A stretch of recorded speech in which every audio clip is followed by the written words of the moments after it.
All Let's right, see. thank you, Bradshaw, for your patience. Chair Bradshaw, I will now call the roll. Thank you, Justin. Asha Agrawal, Here. Lisa Bartlett, Here. Terry Benzel, Here. Chair Bradshaw, Here. Vice Chair Finnegan, Here. Lauren Kay, Here. Jim Madaffer, Yeah, present virtually. Senator Newman, Pam O'Connor,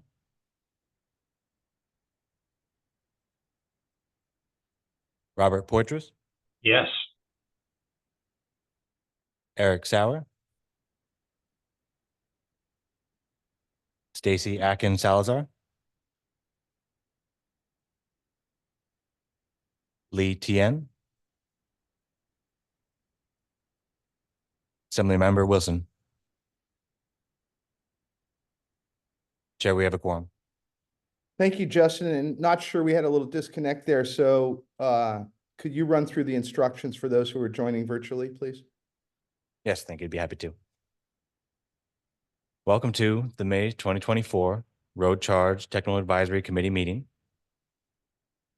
The California Road Charge Technical Advisory Committee was established in 2014 by Senate Bill 1077 to study alternatives to the gas tax, gather public comment, and to make recommendations to the California State Transportation Agency regarding the design of a road charge pilot program.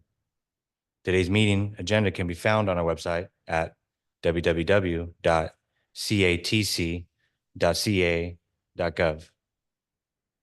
American Sign Language translation is being provided for this meeting. You should see the translators on your screen. Members, should you have any questions or comments during the meeting, please let us know by raising your hand or otherwise get our attention on camera and wait for the chair to call on you. You can also send inquiries and comments through the questions tab that can be read to presenters and the audience on your behalf.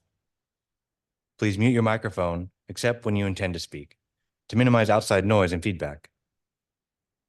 The chair will do his best to call on you and call on each of you in turn. We hope that you will turn on your camera while speaking if you have one. Because we do not have a quorum present in person, every vote will need to be a roll call vote. Presenters, if you're on the agenda to make a presentation, please do your best to be succinct. Please remember to speak at a steady pace to allow our translating service adequate time for accurate translations. We hope that you will also turn on your camera during your presentation if you have one. Members of the public, we welcome comments from the public as a part of each item at this meeting. For those attending in person, please submit a speaker slip to the clerk, that's me, to let us know you want to comment on an item. For those attending via Zoom, you should see the webinar control panel likely located on the bottom of your screen. There you will find the raise hand and Q&A buttons. We encourage you to use the raise hand feature as soon as we reach the item to give the system time to acknowledge you. Committee staff will let you know when it's your turn to make your comment. Alternately, you may use the Q&A button to submit your comment. Committee staff will read the comment on your behalf. As a reminder, each registered attendee is provided a unique link and phone number to access the webinar. These should not be shared with other participants, as this can create confusion for staff when making comments. Please do your best to be concise. Please remember to speak at a steady pace to allow our translating services adequate time for accurate translations. Please make sure that your comments add new information. If you agree with the comments of a previous speaker, simply make that statement. We ask that you make your point in 3 minutes or less. If for some reason we have many speakers on any single topic, we reserve the right to limit comments to 1 minute if needed. Thank you for joining us today. We know your time is valuable and we appreciate you sharing some of it with us. Thank you. Thank you, Justin. Appreciate it. Now it's my honor to introduce Executive Director Tanisha Taylor to give her remarks for today. Thank you, Chair Bradshaw. Good morning, everyone. It's good to see all of you today online and in person here in Los Angeles. I want to start by highlighting a few membership changes First, I want to thank Vice Chair Finnegan for leading the Road Charge Technical Advisory Committee at the March 1st, 2024, on the March 1st meeting, as the commission worked to identify a new chair over the last few months. I want to welcome California Transportation Commissioner Jay Bradshaw as the new chair of the Road Charge Technical Advisory Committee. Commissioner Bradshaw, as you've heard, is the executive officer of the NorCal Carpenters Union, and he was appointed to the California Transportation Commission in August 2021 to serve a 4-year term. I also want to welcome Misty Rickwalt from the Karuk tribe and let you all know that she has been appointed as the member of the Road Charge Technical Advisory Committee. I believe Misty is online with us today, listening in. Misty is the Director of Transportation for the Karuk tribe and is involved in multiple committees, which includes the California Department of Transportation's Native American Advisory Committee and the Federal Highway Administration's Resilience Initiatives Technical Advisory Group. Misty will officially begin in her capacity. Sorry, my computer is frozen now. At our next meeting. I'll leave it there for now. My phone. I appreciate you all and I look forward to the discussion we have. Thank you, Executive Director Taylor. Are there any public comments on the report? In the room or online? We're not seeing any request to comment in the room or online. Thank you. We will move to agenda item number 4, which is correction of November 9th minutes and approval of minutes for March 1st, 2024 TAC meeting and review of action items. Minutes from the March 1st TAC meeting have been provided for your review and approval. One thing, Francis, before we approve these, can you remind us of the action item from the last meeting? Yes, Commissioner Bradshaw. Committee member O'Connor noted that her name was misspelled in the November 9th minutes. The November 9th minutes have been corrected and are now available in the attached document, along with the new minutes from the March 1st TAC meeting. Are there any public comments on the minutes and the correction? Hearing none, I would entertain sorry, not to rush. Chair, we're not seeing any requests for public comment. Thank you. Sorry about stepping on you, Douglas. Thank you. I would call for a motion to correct the November 9th meetings and approve the minutes, including that correction for the March 1st meeting. I'll make the motion. Or second. Been moved and seconded. Last chance for comment. Hearing none, I think we're going to do a roll. Is that correct, Justin? Yes, that is correct. So Douglas, If will we you- could, oh, if go we ahead. could, sorry, Chair Bradshaw, if we could No worries. confirm who made the motion and the second. Eric Sauer made the motion. And Steve Finnegan, second. Thank you. Thank you. Now we'll call the roll. Asha Agarwal, Approve. Lisa Bartlett, Approve. Terry Benzel, Approve. Chair Bradshaw, Approve. Vice Chair Finnegan, Yes. Lauren Kay,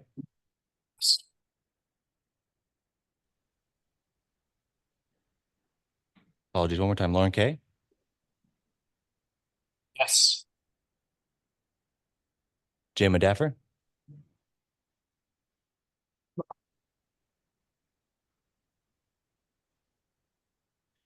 Jim Adaffer, Senator Newman, Pam O'Connor, Robert Poitras, Yes. Eric Sauer, Yes. Stacy Atkins Salazar, Lee Tien, Yes. Assemblymember Wilson. Chair, the motion is approved. Thank you, Justin. Appreciate it. Thank you, everybody. We'll move to item number 5, which is member reports. This will be an information item. We will now hear from committee members, I should say honorable and service-minded committee members, if I may. To the members of the committee, are there any road charge related reports that you'd like to share with us?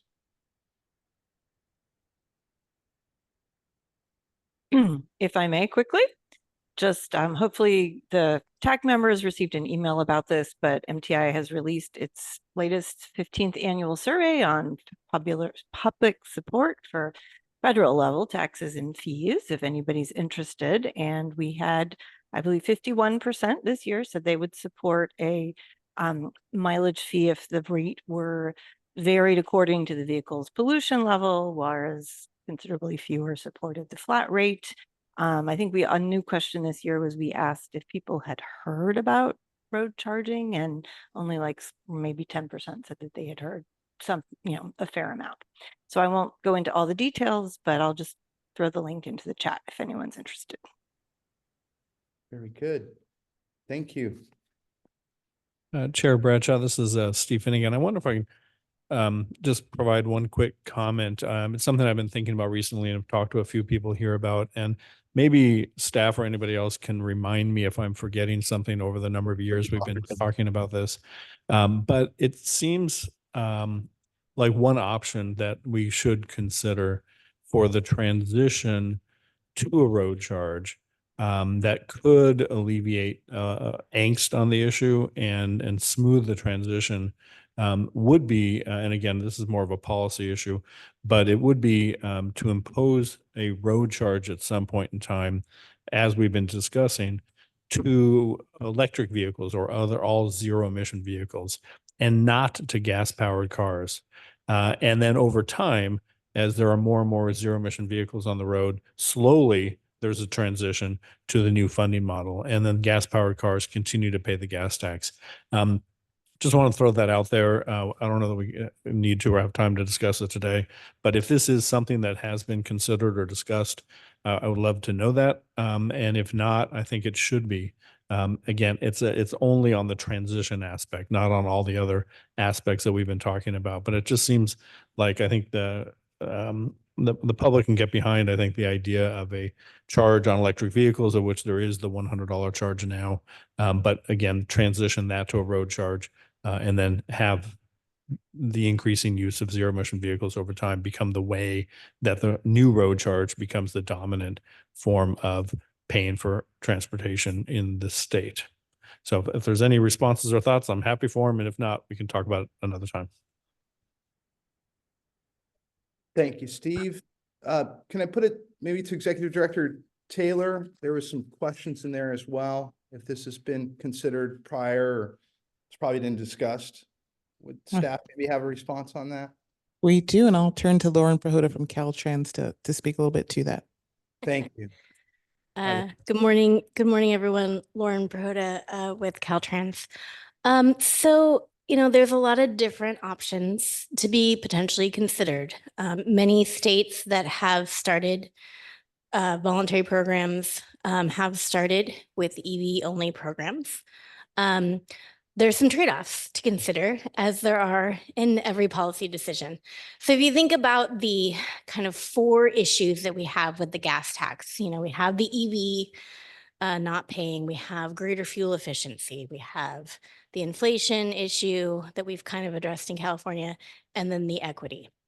With an EV-only program, you don't address the greater fuel efficiency issue or the equity issue as much, because again, those currently under the gas tax system that are cannot afford newer vehicles many times, or have larger, less fuel efficient vehicles because of their way of life and those needs, are currently paying more under the gas tax.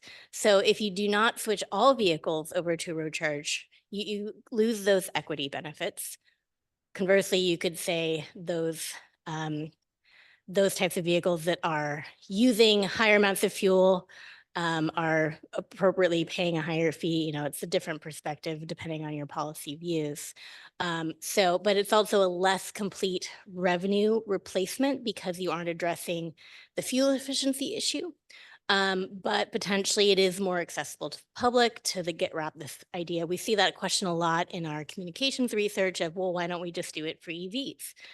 We've had some expressions from particular stakeholder groups, whether rural communities with the work we've done last year, trucking industry, tribes of if you have to do this, potentially maybe just do it EV only. So those are some of the considerations to think about. Yeah, I appreciate that, Lauren, very much, and I think those are all very legitimate issues. I think it just still should be on our menu of options as are considered and ultimately would be considered by the legislature as a method of transition, perhaps for a period of time. And maybe there are other ways to deal with some of those other issues. But again, for future thought and discussion, but I think it should be present in our minds as one way to overcome the what I expect, despite some of the research on polling on the acceptance of this, I do believe there will be a significant pushback to the transition from the public. And we're all part of that. We're all part of educating and informing and walking down the path with people.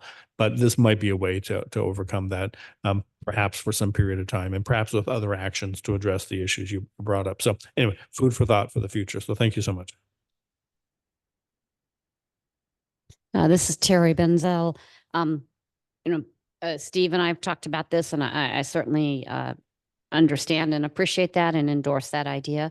But I wonder if there's somewhere we could go just a little further and say it's EV, and then try out some of our other mileage revenue recognition approaches focused on trucking, commercial vehicles, state vehicles.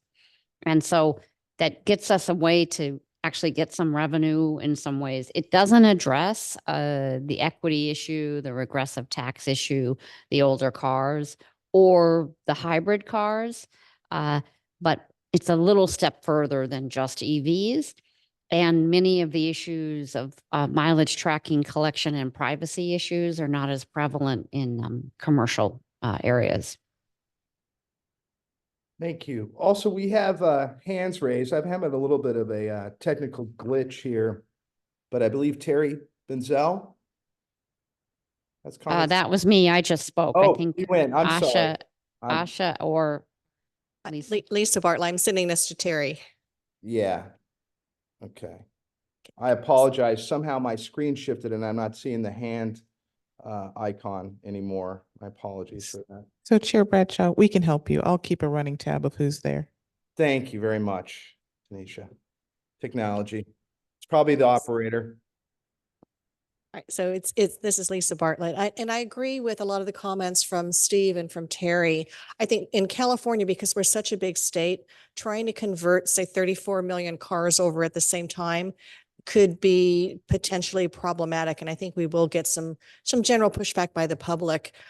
In looking at starting with the EVs, and there's no program that we're going to be able to design that's going to be perfect, probably, that will take into account every checkbox that we'd like to have checked. So it's a matter of working on a program that's easy to implement, will have the least amount of pushback, and for the driving public will be something that'll be acceptable to them. I do have a question on the hybrids. In talking with Steve, he said, well, the hybrid cars would be considered perhaps a gas vehicle in that category and filling up at the pump.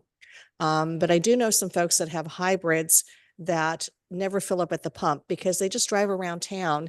And so they kind of fall in the middle there, and we have to figure out how we're going to address that. Otherwise, they'd pay nothing, essentially, because they don't go to the pump. They just plug in their vehicle and drive around town. So that's one thing. In taking a look at the capturing of data and the privacy issues, I really think if you take a look at some of the transportation agencies like the toll roads and the Orange County Transportation Authority with the express lanes and toll roads and such, I think the privacy issues are pretty much addressed. The data gets scrubbed on a regular basis, but we can look further at some of the other options that might be available. But I'm just concerned about the massive amount of vehicles getting into a program all at the same time and trying to manage that just from an administrative standpoint. So perhaps to ease into it with the EVs, with a couple of other check boxes that we can check might be a really more efficient way to go and have less pushback from the public. So just some food for thought. Thank you. Thank you. And I apologize if I get your last name wrong, Dr. Agrawal. Agrawal, but Asha is fine. Awesome. Thank you. I just want to say I sort of appreciate most of what's been said, and just to add a couple of other things. One thing that we really haven't been able to do in the pilots is test out the actual administrative machinery of the state of California managing one of these programs. And so I could see the value of just doing EVs or some other group, but EVs may make sense, simply as a way to sort of force the state to figure out how can we figure, how do we actually do this, so that at some point when we, assuming we do decide to do it more broadly, we're not tackling that problem at the same time. The other thing, going back to the equity issue, is right now the EVs all do have to pay a flat rate. So somebody who doesn't drive their EV very much may actually be paying more than they would if they were driving a gas vehicle. And so offering the mileage fee option could actually mean those people don't have to pay more than their sort of equivalent share.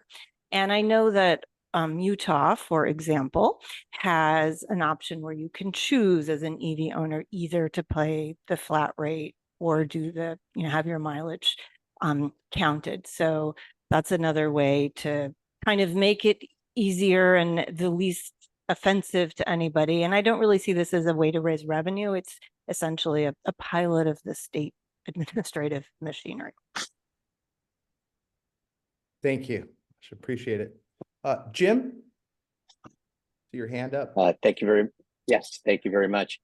And hi, everybody. It's good to see you all again. And I'm sorry I missed the March meeting. I keep getting back to, and I'll, look forward to hearing staff to respond on this, but I still don't understand why the state itself has not moved forward on demonstrating the viability of this program through some of its department vehicles or fleet vehicles, whether it be Caltrans or General Services. It's something I've been asking for the last several years. It seems to me with all of the vehicles the state has, it would be able to set a good example and a precedence for how this works, not only functionally, which I think we recognize, but administratively, as well as some of the newer vehicles using their onboard telematics that could automatically report data back. I'll stop there. I could go on and on, as some of you know, but I really would like to see when something like that might start happening to really continue to prove the viability of this program and how effective it can be. Thank you. Thank you, Jim. And Lee, I saw your hand had come up and then it disappeared, but I want to make sure I'm not missing you. I just wanted to say, wanted to violently agree with Asha's point that I think that, for programs like this, politically, for them to be accepted, they actually have to work and not have lots of problems in implementation. So from my standpoint, just as a legislative person who wants to make sure the public doesn't have it doesn't look bad when it's being done. The idea that, having a limited, staggered sort of transition that's highly focused on how do we actually do it seems to me to be just, maybe it's just common sense, but I worry, the state is big. We've seen, like during COVID and things like that, massive bureaucratic and administrative failures of major programs that utterly undermine people's confidence and trust in the government's ability to do things. And I think that given how controversial this is in the first place, it really behooves us to be, it will behoove the state to really get that kind of stuff, the bureaucracy, the admin really tested. Thanks. Thank you. Right, just double checking. Not seeing any other hands raised. Anyone in the room? Oh, Asha, sorry, I just saw it. This is a quick but different topic. Are there other comments on this topic, or can we move on? No, you can move. Okay, so just free. another quick FYI, MTI just recently had an online webinar where we had the directors of 3 state DOTs that are kind of deep into road charging speaking. So we had the DOT directors from Hawaii, Utah, and Oklahoma. We also got a nice kind of variety of states in terms of their land use and politics and such. And it was all moderated by our former California Transportation Secretary, David Kim. So I'm going to put the link into the chat. I know that only hosts and panelists are seeing all of this, unfortunately, but we have a recording if anyone would like to listen. Very good. Thank you, Asha. Not seeing anyone else online. Any reports in the room from committee members? We've heard from everyone in the room. Chair Okay. Bradshaw. Thank you. Appreciate it. Are there any public comments? Thank you, Chair Bradshaw. Not seeing any requests for public comment. I will let the folks know, the public know, if they want some of those links that are being shared in the chat, they could email us at ctc@catc.ca.gov, and we can provide those to them. Thank you, Douglas. At the risk of abusing the chair, I just want to say I really want to thank the committee members. That was an illuminating and well thought out conversation. So I want you to know that I appreciate it a lot. So here are no public comments. We will move to item number 6, which is updated the pilot road charge rate for 24 to 25. Commission staff will now provide an update and request action on the adjusted rate to account for inflation on the road charge pilot in the year 24-25. So this will be an action item. So I think Francis and Tam. Yes. Thank you, Commissioner Bradshaw. Tab 6 is a recommendation on the change of the rate that was adopted last year.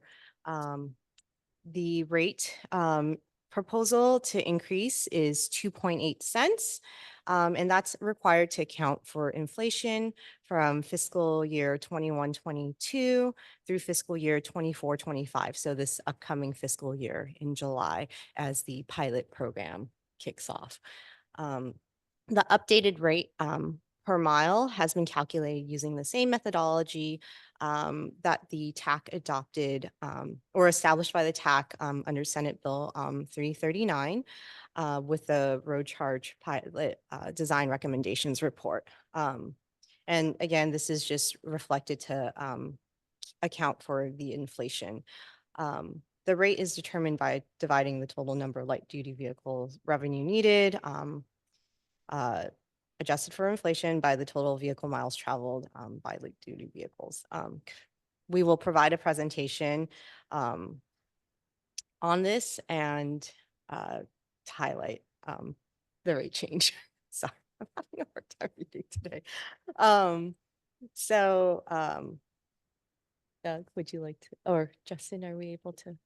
Next slide. Yes, next slide, please. Okay, sorry. It's you. yes, it's Friday. Next slide, please, Doug. So again, this is for the updated 24-25 pilot program rate. Next slide, please, Doug. So essentially, this is just to highlight is what has changed, based on the road charge pilot program that will be kicked off, what we have to account for this upcoming fiscal year.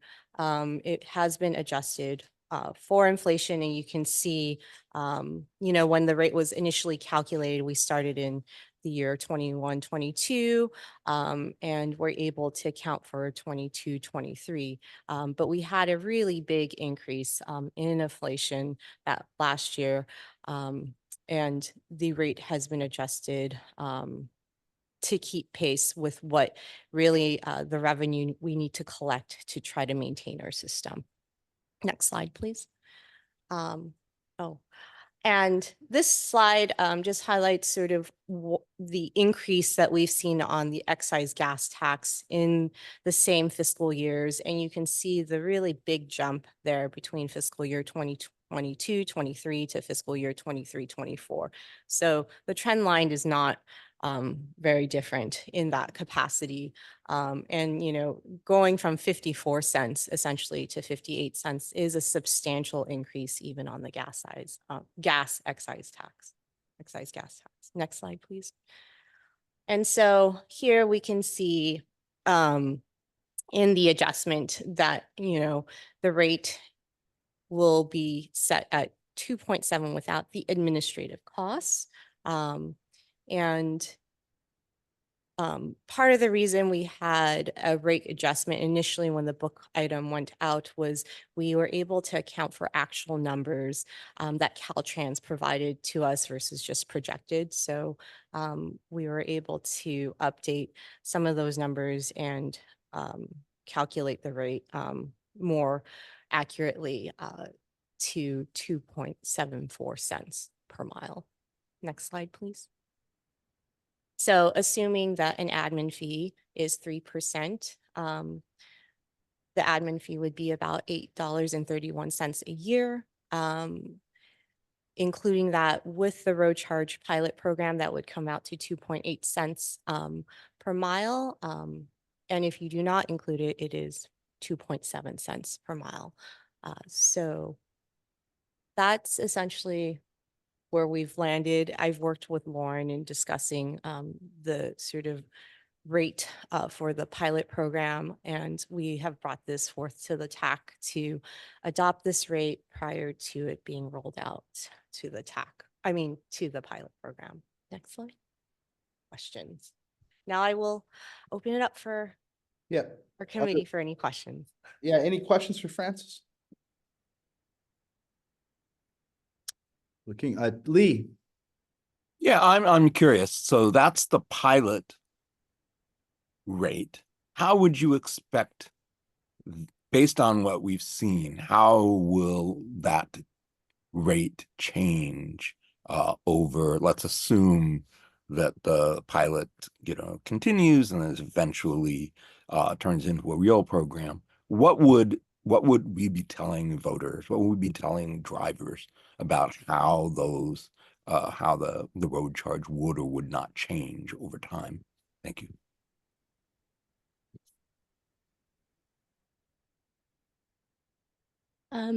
Excellent question, Lee. So ultimately, the rate is going to be set by the legislature if they choose to consider implementing a road charge program. You know, we do our research in terms of a revenue neutral rate, in terms of trying to keep, you know, a stabilized amount of funding coming in to the state to support our transportation system. Obviously, with the indexing of the gas tax, that changes over time. So it's kind of a point in time question. But, and again, the legislature may choose not to do a revenue neutral rate. That is entirely within their power to do so. So it's gonna, I think in terms of messaging, it'll come down to the decisions that are made at the time. Because the rate could go a lot of different ways and have a lot of different structures.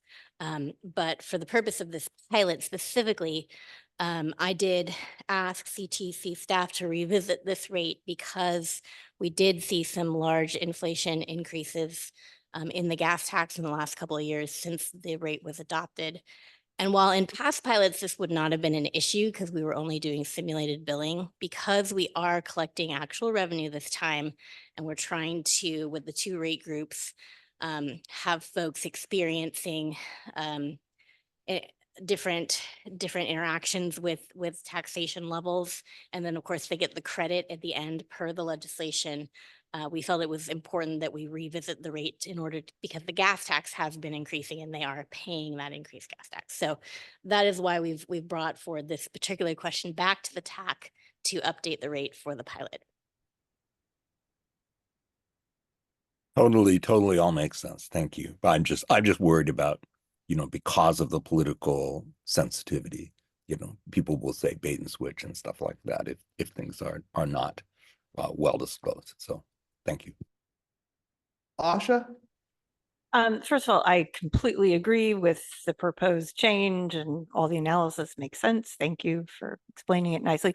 One thing, I don't know if it would be useful just in case there are members of the public or others who don't remember this, but could you just very briefly explain why it is that a fixed cents per gallon gas tax increases with inflation. And I know there's an excellent reason, but it might be useful to just remind everybody of that.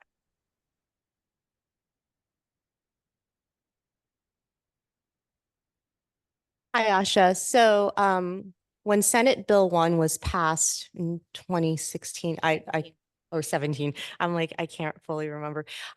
We did index the gas tax to inflation because for so many years, it was not and it wasn't accounting for that change. And so that's part of the reason why the gas tax is increasing more in, yeah, in July 1 too. So every fiscal year, essentially, CDFTA releases their updated numbers to account for inflation. And I believe that's because that we used to have a sales tax on gasoline in addition to the cents per gallon excise tax, and the new excise tax encompasses both. So am I remembering that correctly? Not entirely correctly. So there's a lot of variations on things, but what SB1 did and what was really important in this decision that the legislature made is that for many decades, our buying power with our gas tax was dwindling because of inflation, because we were not adjusting the dollars to account for inflation. And so we've seen this large increase because we've also seen a large increase on goods and services and other things throughout the United States, and we've all talked about inflation across the news. We've all felt it in our own pockets. If we don't make that adjustment for the gas tax loses its buying power because the value of the dollar has decreased with inflation. And so we wanted to make sure that we weren't losing the buying power of the gas tax because we didn't have that inflationary adjustment. So we included that in SB1, or I should say the legislature included that in SB1. Yeah, Lauren Brahota again here. Just to clarify, Asha, I think what you're referring to is the 2010 gas tax swap, which is a wonderful example of the creativity that the legislature is capable of. And that was largely removed under SB1 and simplified. And then also we added the inflation increase. Thank you both. Thank you, Asha. I see Jim's hand up. Yeah, I was just going to suggest that anything that the road charge tax should recommend at some point in the future, in my opinion, should include an indexing of the road charge and make it automatic, similar to what we did with SB1. Otherwise, this leaving to the legislature is not a good idea. Thank you, Jim. Not seeing any hands up online. Any comments or questions in the room from committee members? I'm not seeing any hands, Chair Bradshaw. Thank you. Are there any public comments? Thank you, Chair. Yes, there are. Mark Watts. You should now be able to unmute yourself and make your comment. Thank you. The point I was going to make was explained very well by staff. So thank you very much. Any other public comments, Douglas? Not seeing any other public requests for public comment. Thank you, Chair. Thank you. As this is an action item, I would entertain a motion to approve the adjusted pilot road charge rate for year as recommended by staff for the year 24 to 25. I make a motion to approve. I'll second it. And I can't quite tell, sorry, I'm not fast enough. So we could have the name for who moved it. Asha? Asha, thank you, Asha. And second was? Eric Sauer. Eric. Okay. Chance for comments. Hearing none, we'll do a roll, please. Thank you, Justin. Thank you, Chair. We will now take a roll call vote. Asha Agarwal, Approve. Lisa Bartlett, Approve. Terry Benzel, Approve. Chair Bradshaw, Approve. Vice Chair Finnegan, Approve. Lauren Kay, Aye. Jim Madaffer, Yes. Senator Newman, Pam O'Connor, I'll abstain as I came in late. Robert Poitras, Yes. Eric Sauer, Yes. Stacy Atkins Salazar, Lee Tien, Yes. Assemblymember Wilson. Chair, the motion is approved. Very good. Next up, we have we're ahead of schedule. So we scheduled a break and we're going to take it at 10:30. Would there be any objection to go to the next item? Or folks, let me know if you need a break. I'm happy to do it.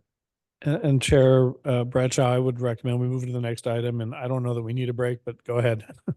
Yeah, I'm of the same mind. But just wanted to put it to the body. Sometimes the bodies need a break.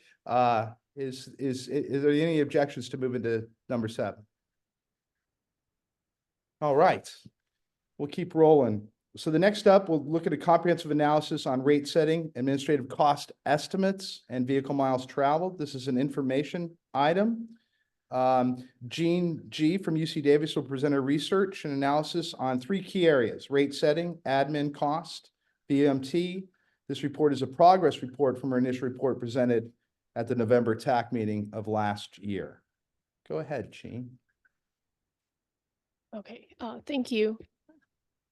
Thank you all for having us here. My name is Jean G. I am a graduate student researcher at the UC Davis Institute of Transportation Studies. This work is jointly done with Dr. Debapriya Chakrabarty and Dr. Ellen Jen at UC Davis. Next slide, please. So as mentioned, November, we presented some of our findings, mostly on task 1, part of task 2, 3. Today, I am here to provide some updates on the highlighted items here, which included estimating commercial fuel taxes and fees in the future, estimate potential VMT changes in the next 10 years, and complete the estimates of administrative costs of RUC. Next slide, please. So to motivate our work on estimating future fuel taxes and revenues, this is a figure provided by the California State Travel Demand Model, CSTDM, on the heavy-duty VMT growth rate over the next couple of decades. Over the next 10 years to 2030, the forecast of VMT growth rate is going to be rising at an annual rate of 1.1%. This is a very general statistics on VMT growth rate, and the purpose of our work is to provide more granular and quantitative understanding on the breakdown of VMT by vehicle class. And by vehicle class here, we mean medium and heavy duty vehicle class. So in order to accomplish our tasks, we leverage the MFAC output. MFAC stands for Emissions Factors Model that's developed by the California Air Resources Board. One of their outputs is VMT, vehicle miles traveled by the vehicle class. We leverage the output to compute the VMT driven by on diesel by vehicle class. Next slide, please. So here I present the equations behind our calculations. We separated the diesel tax revenues into excise tax and sales tax. When we're computing the excise tax revenue, the key is to identify the number of gallons of diesel that are used. In order to do that, we divide the VMT by diesel by vehicle class by the fuel efficiency of each vehicle class, the average fuel efficiency, and multiply that by the diesel excise tax rate, which is in dollars per gallon. To compute the sales tax revenue, we also use the same calculation to compute the number of gallons of diesels sold in the state. The component that is different is this average diesel price, because sales tax is leveraged upon the diesel price. So we leverage the state level average of diesel price. Next slide, please. On this slide here, we have the first table, which presents the annual revenue from diesel excise tax in billions of dollars from 2023 to 2030. And then the second table is the annual revenue from diesel sales tax in billions of dollars, also from 2023 to 2030. When we check the number against the statistics from California Department of Tax and Fee Administration, we learned that in 2023, there are about 3 billion gallons of diesel sold in California. If we leverage a tax of 44 cents per gallon, which is the current diesel excise tax rate, then the revenue is about 1.32, which is within the same ballpark of our estimates that's coming from the MFAC VMT and the calculations that I just presented earlier. Next slide, please.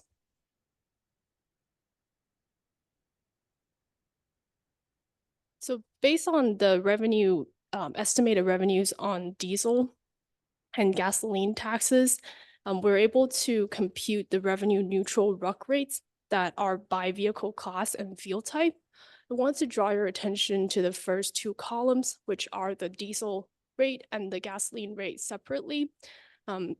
We also broke these rates down by the vehicle class. As you can see that the gasoline rate applied to light duty vehicles is about 3 cents per mile.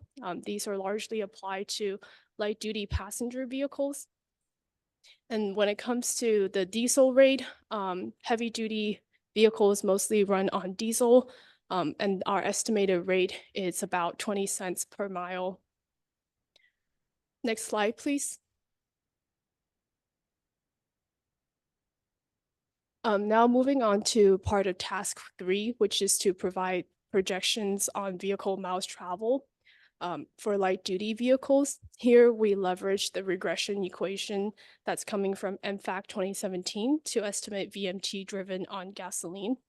Some of the explanatory variables that are important in explaining VMT changes, as presented by MFAC 2017 model, included the gasoline price, national housing starts, which means the number of houses that are under new construction across the country, and unemployment rate and total population. So in terms of our estimation equation, the outcome variable is VMT driven on gasoline. And on the right-hand side, it's the equations that have included these explanatory variables. Next slide, please. So here I present our VMT projections.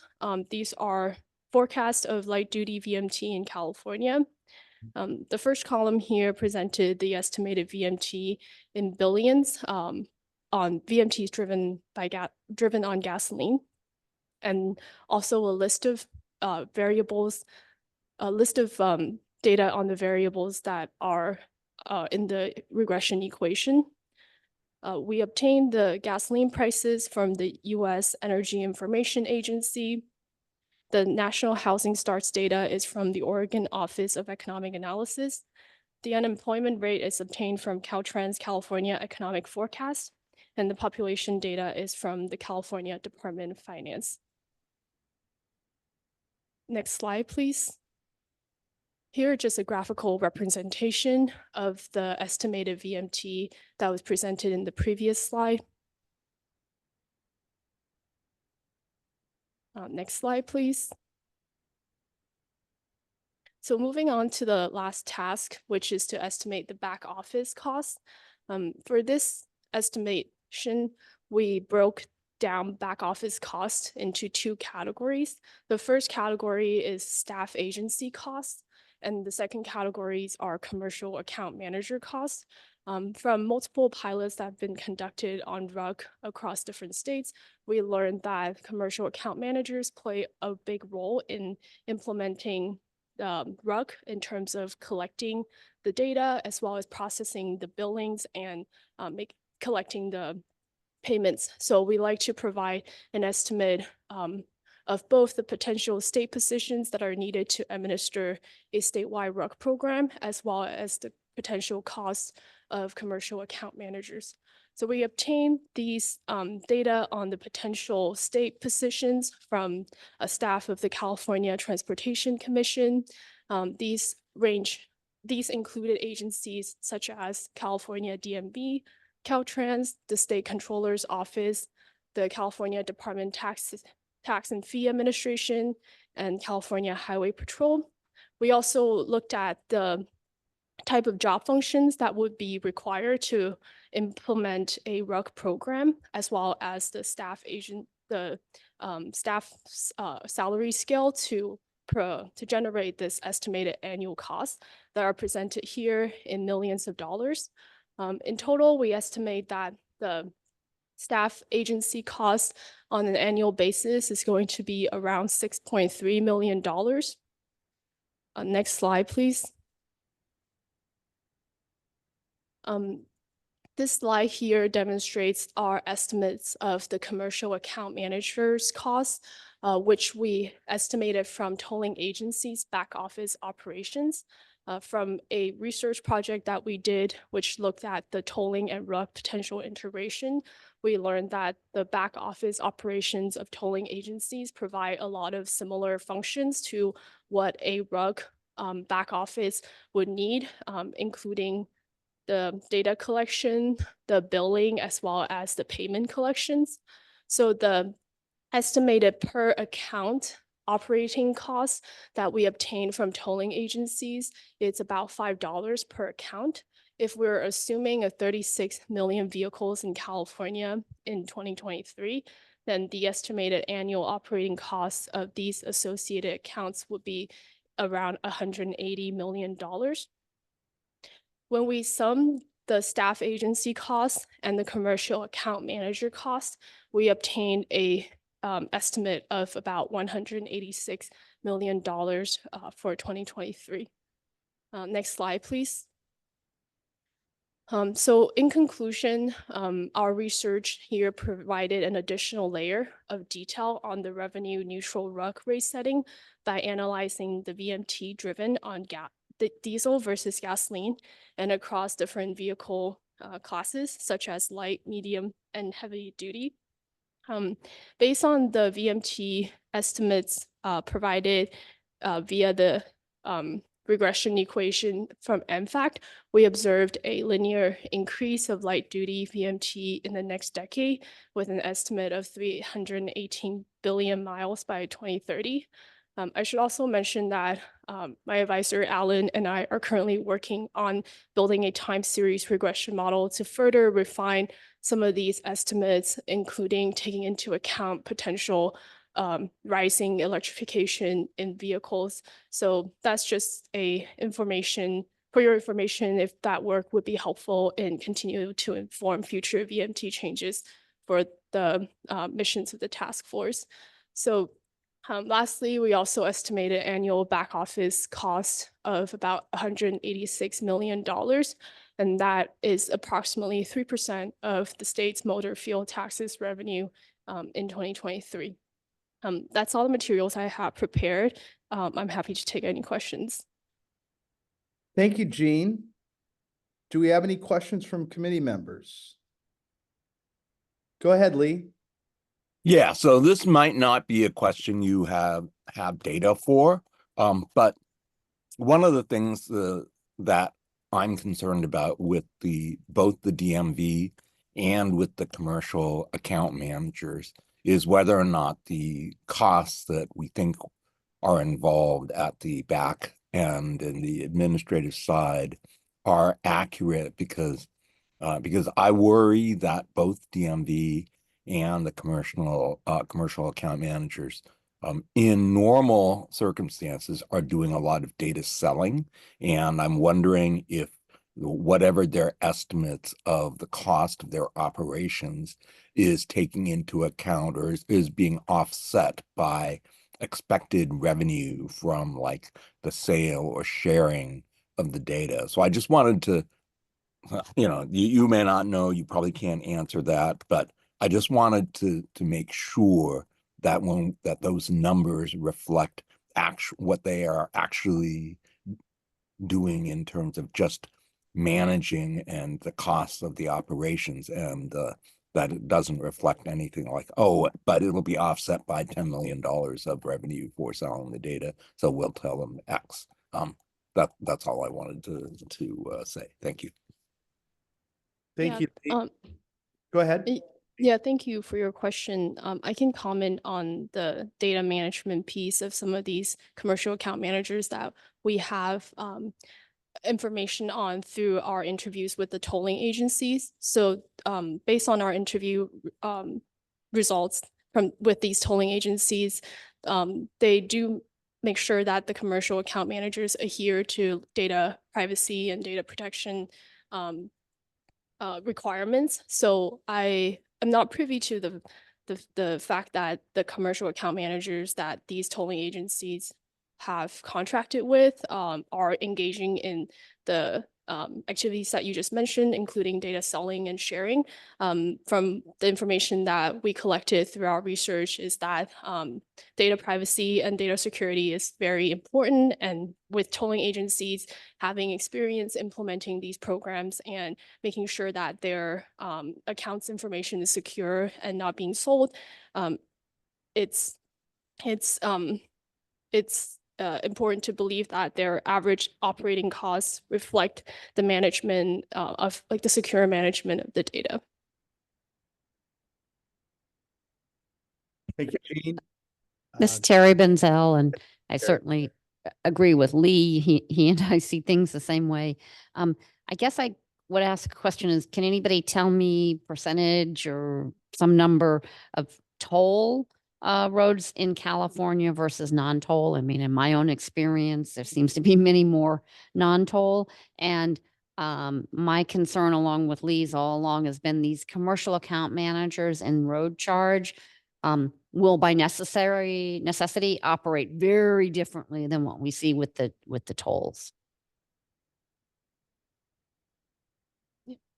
Jean? I'll give an estimate just in terms of your road mile question. Sorry, Lauren Brahota with Caltrans. I believe for across the toll agencies we currently have in California, it's about 850 miles of tolls. State highway overall, about 15,000 miles. So that would give you a ballpark estimate of the ratio. All right. Let me just check really quick. Do we have any committee members in the room with questions, comments? Lisa Bartlett. Just so one question, comment. Relative to toll roads, which are a smaller portion of the overall highway system in the state, also the data is really automatically collected either via your license plate or a transponder. So the methodologies that for collecting that data for people using the roads is pretty automated to a great extent, therefore lower cost versus some of the collection of data methodologies that we would have from some of the users in our program that might not have telematics and that type of capabilities on their vehicle. It's more of a manual recording of data that has to be submitted for calculation. So, I think we really need to take this into account. The tolling agencies such as OCTA and TCA, things are pretty automated, via license plates, via transponders, et cetera. So it's a different animal. And I think we need to take that into account when taking a look at the true administrative rate with our the management companies that we're going to be working with here. Thank you. Thank you. Yes, if I may respond, ahead. some of these operating costs of the tolling agencies, they also provide this service of license plate capture. So that speaks to your concern around not having automated data collection through transponders. And it is true that when the transactions are being recorded via license plate capture and that later will need to be verified via image identification, they do raise the cost per transaction. So that is something that tolling agencies have grappled with, and it's a valid concern in terms of potential manual odometer collection of RUC data. But in the estimates that we have provided here, this operating cost does include the license plate captures that it's a small portion of a lot of these tolling agencies' operations, but they do still exist for tolling agencies. Thank you. I see Lee's hand up.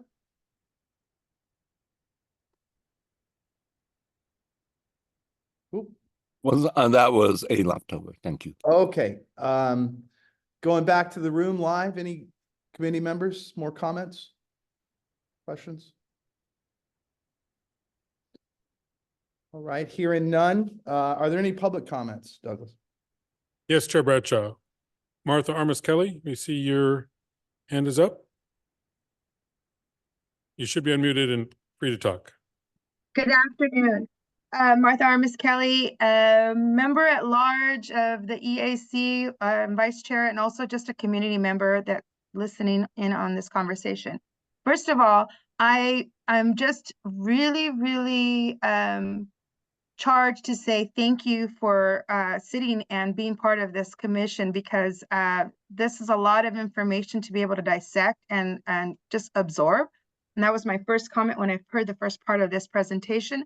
But going back to the matrix for your methodology, speaking to UC Davis, when you were on task 3, when you were talking about your variables that you use to determine the amount of or the formula for your amount for VMTs, you mentioned that you use gas prices, housing, and unemployment rates.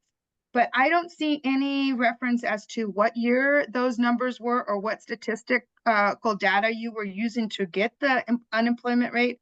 And you mentioned $3.47 was the price of gas that you were using. How can you calculate or forecast for something that clearly is almost twice the amount now for gas per gallon? And so if you're using those numbers to create a matrix, I don't think they're factual, and they're really not representative of what is going to be the actual charge for the future. So could you answer that? And maybe I'm wrong, but this is just me being a concerned citizen. Awesome. Yeah, thank you for your questions. So if we may go to slide 8 of the presentation. So here is the table I think you were referring to in terms of the data on the variables that enter into the regression equation to then compute this estimated VMT on gasoline. Let me answer your first questions, which is regarding the sources of these data. So for the gasoline price, it's obtained from the US Energy Information Agency. From the National Housing Starts data is from the Oregon Office of Economic Analysis. The unemployment rate data is from California's economic forecast by Caltrans, the California Department of Transportation. And the population data is obtained from the California Department of Finance. And in terms of your questions regarding the volatility of gasoline price and how forecastable it is, that is a valid question in terms of the concerns around volatility of gasoline prices. For the purpose of this study, we opt to use the forecast that's provided by the US EIA, the Energy Information Agencies, but there are also other methods that can be employed to try to build different scenarios for gasoline prices that we can then implement into our model. So that's something that not for the purpose of this presentation and project, but an academic exercise that we do engage in to try to capture the gasoline prices volatility. Thank you, Jean. Have a question, I believe, from Executive Director Taylor. Yes, thank you. Just a clarifying question for you, Jean. On tab 8, when we talk about gas prices, and to Ms. Armis Kelly's question about that $3.47, when we look at the gas prices, those are in 2015 dollars. So it's not actually $3.47 when we account for inflation. It's much closer to today's number, correct? Yes, thanks for bringing that up. Because the regression equation was computed using dollars in 2015, therefore the actual number that entered into the regression equation, and that's being presented here on the table is in dollars of 2015. Great. That doesn't make sense. I'm Go ahead, sorry. Martha. Go Let ahead, me Martha. let me ask one more question to help the conversation. Jane, what would it do? I don't know if you have this number, but if you converted this number, this $3.47 in 2015 dollars to today's rate, what would that dollar figure be?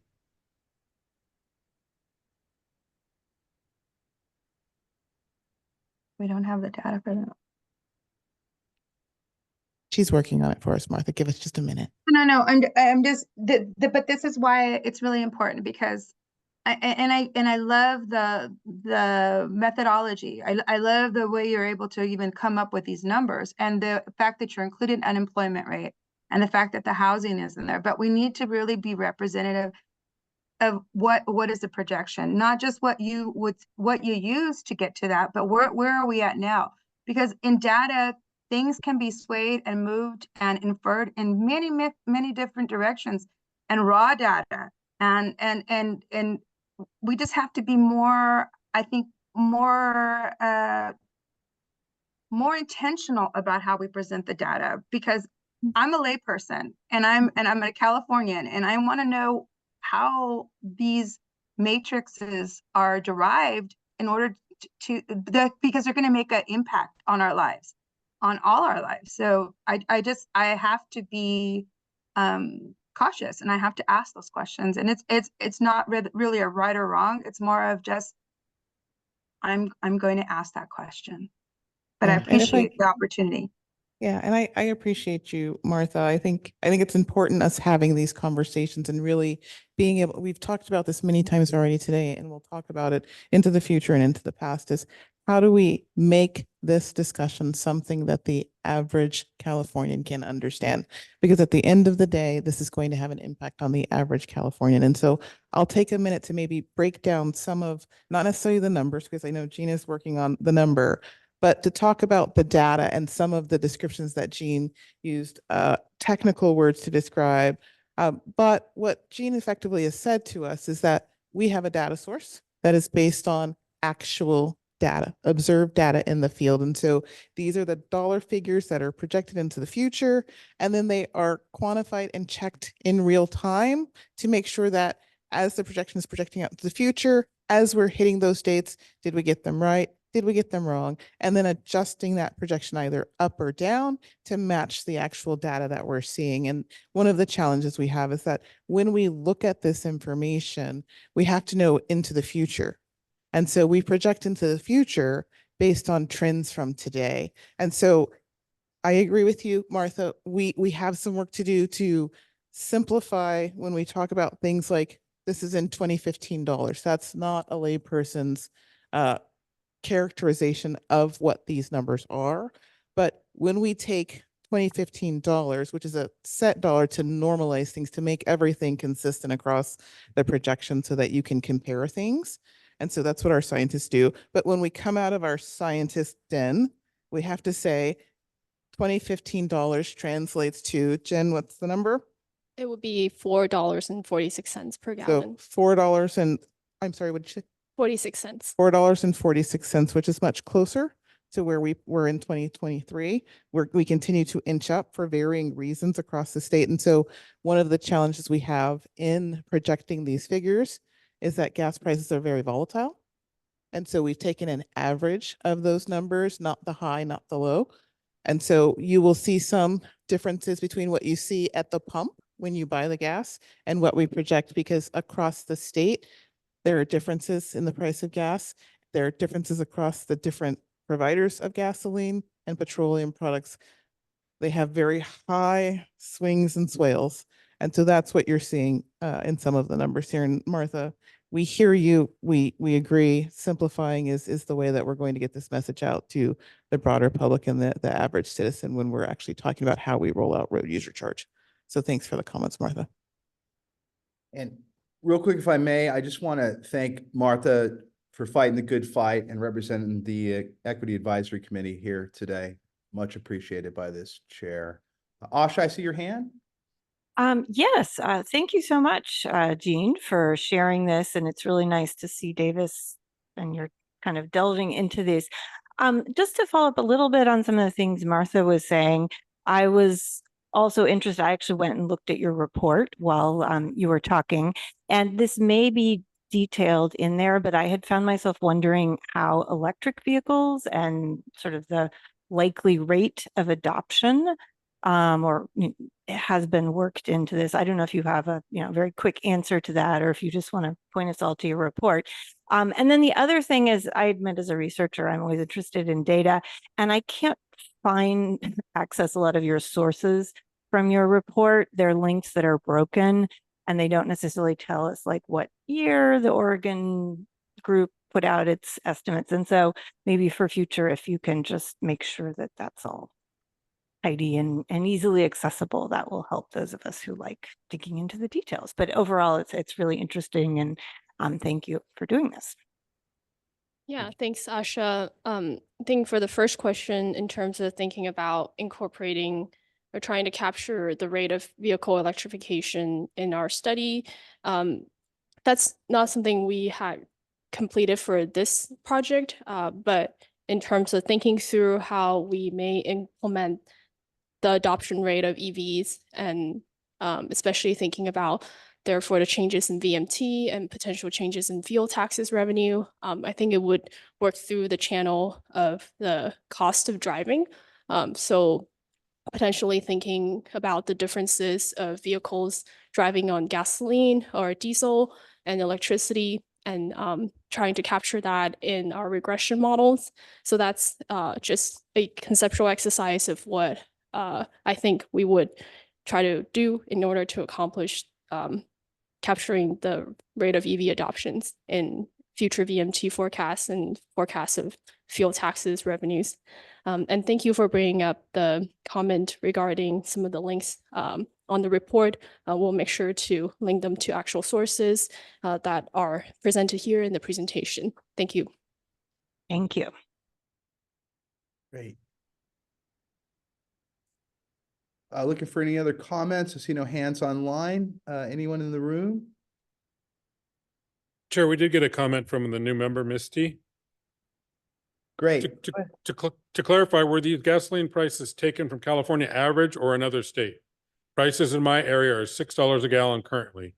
If a road charge is implemented, would we be paying both fuel and VMT road charge? It's not equitable for people who live in rural areas where we have to travel 200 miles one way just to get to a hospital. Great.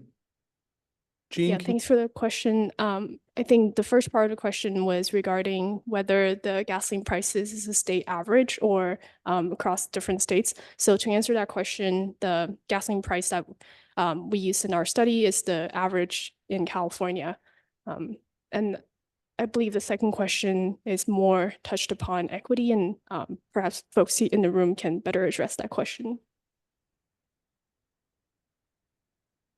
I guess I'm the folks in the room. Here we go. Lauren Brohoda with Caltrans. Thanks for the question, Misty, and really excited to have you here participating in the TAC. So as in terms of the state's research program, looking and exploring a potential road charge, we do not look at it as in addition to the gas tax. It would replace the gas tax. Now, that could play out in different ways. There was a previous discussion about having an EV-only RUC, in which case the gas tax would remain for gas-powered vehicles. They would be separate, so it could play out, but it's definitely not an intent to have one person paying both gas tax and road charge.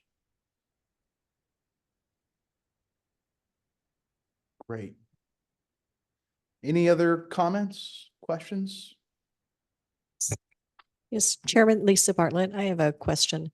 So in looking at putting together a program where it is revenue neutral, what do we do about the fact that because the sales tax for gas is a declining revenue source, and that's been going on for an extended period of time now, with more people getting electric vehicles, hybrids, et cetera.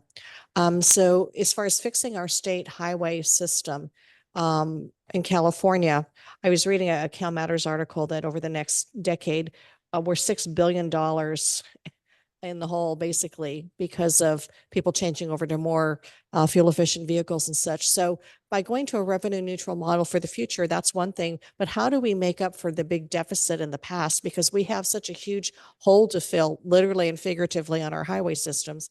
What are we going to do to make up that differential? Or has that been put into the calculation moving forward or not?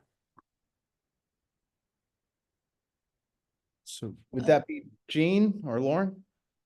Maybe I'll start and Lauren Okay. can facilitate. We are a team up here, as you can tell.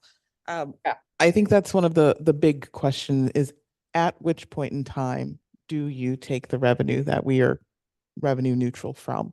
And the point in time you take the revenue from to create that revenue neutral scenario gets to that point that you're asking. And that's a question that we'll be talking with the legislature with about when we start to transition and start having those legislative discussions.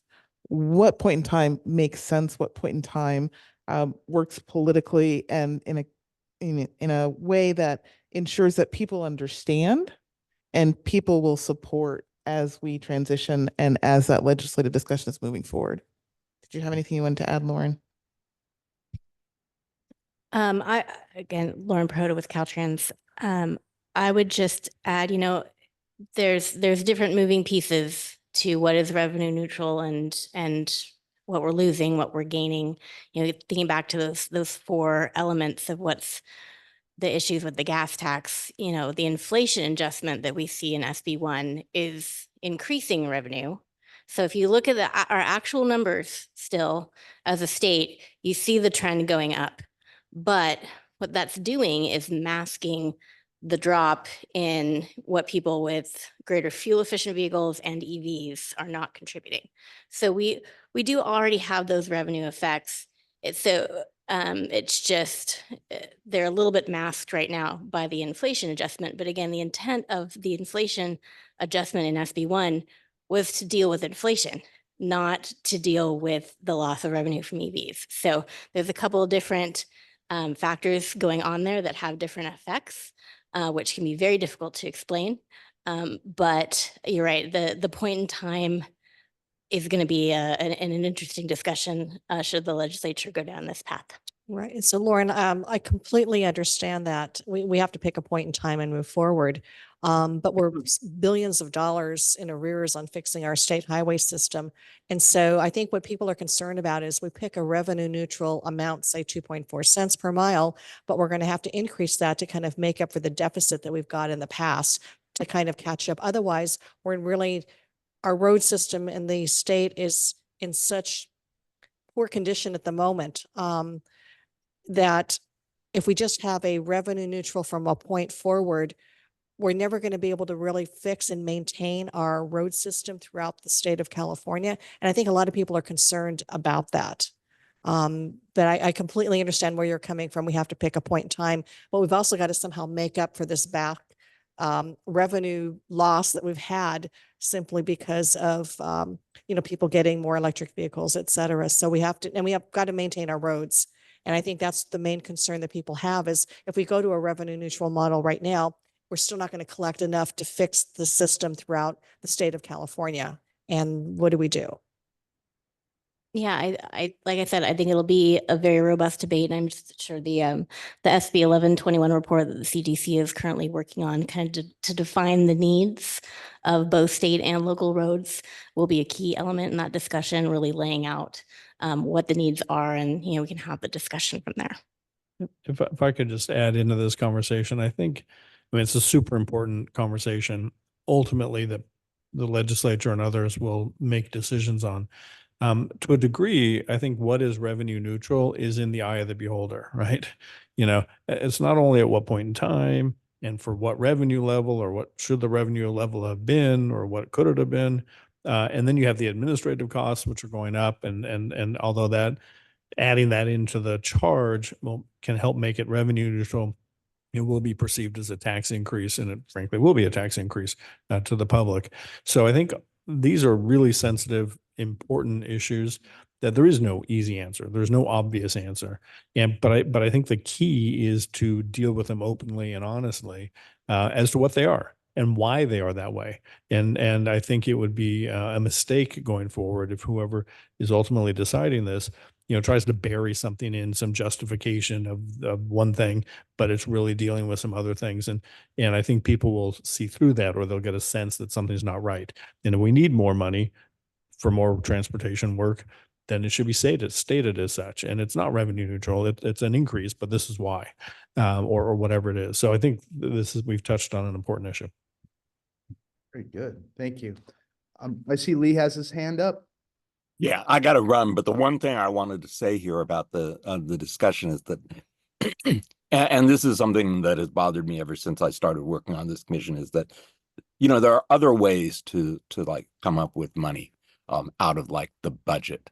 So the idea that is to some extent a constraint we place on ourselves to try to keep, say, think about the backlog of deferred maintenance as something that has to come out of this. I mean, it just seems to me that politically it should be considered whether or not to not put pressure on the road usage charge or the gas tax or these sorts of things that hit voters in the pocketbook in very visible ways. As sort of carrying the load for all of that, because that's just going to lead to more future political controversy over the amount of the charge. Thank you, Lee. Any other comments or questions? Thank you, Executive Director Taylor, Jean, and Lauren. Are there any public comments, further public comments, Douglas? No more requests for public comment, Chair. Thank you. Okay, thank you very much. To the group, I know we blew through a potential break. We are losing some committee members, and I know some others have to go probably in the next 30 minutes. So if it's okay with everyone, I'd like to keep rolling, but if you need a break, don't be shy and just let me know. So hearing no or seeing no objection, we'll move to agenda item number 8, which will be a discussion of SB 339 interim report on the status of the pilot, July 1, 2024. This is an information item, which is due July 1, 2024. So I'll give it back over to Lauren from Caltrans.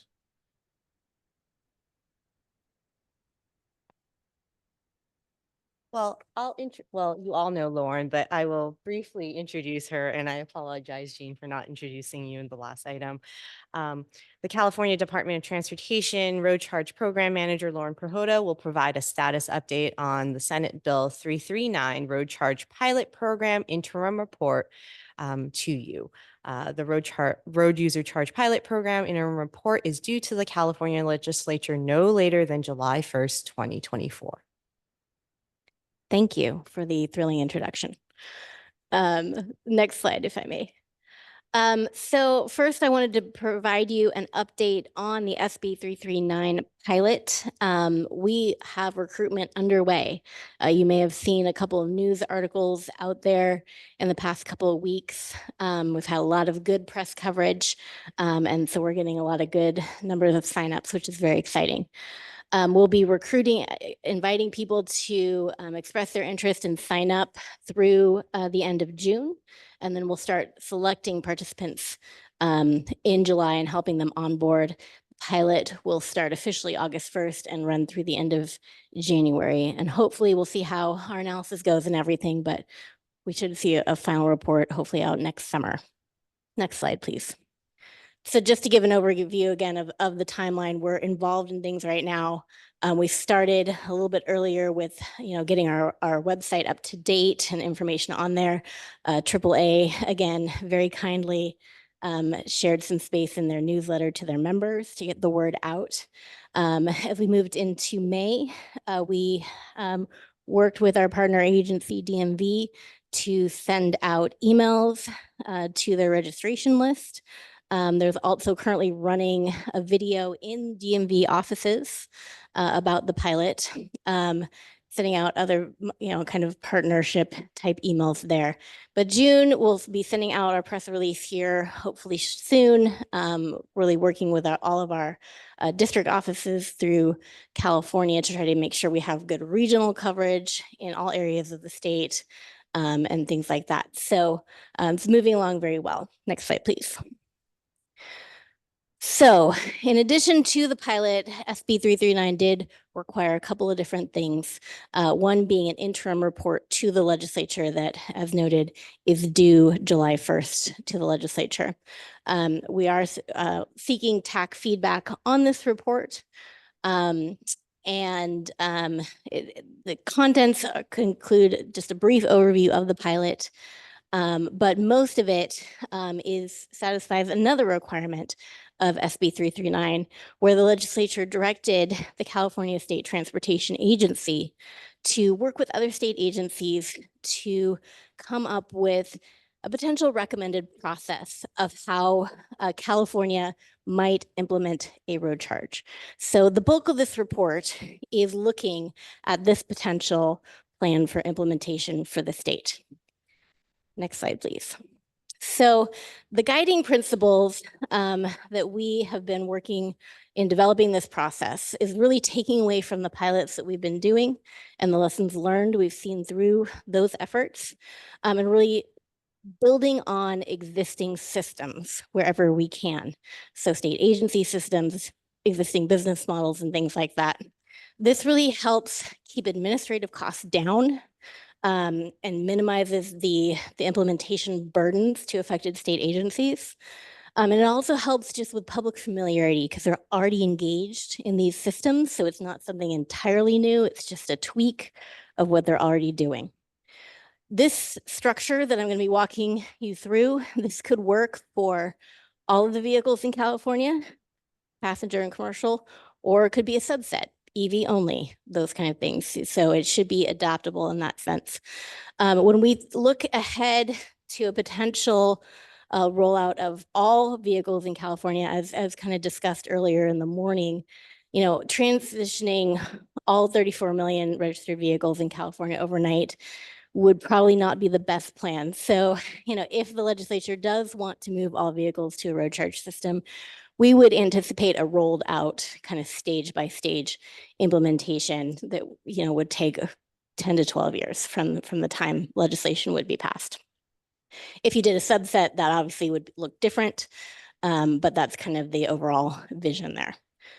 Next slide, please. So the system that the administration has kind of chatted amongst itself and is recommending as a consideration is that the Department of Motor Vehicles would be the oversight agency for a passenger vehicle road use charge system.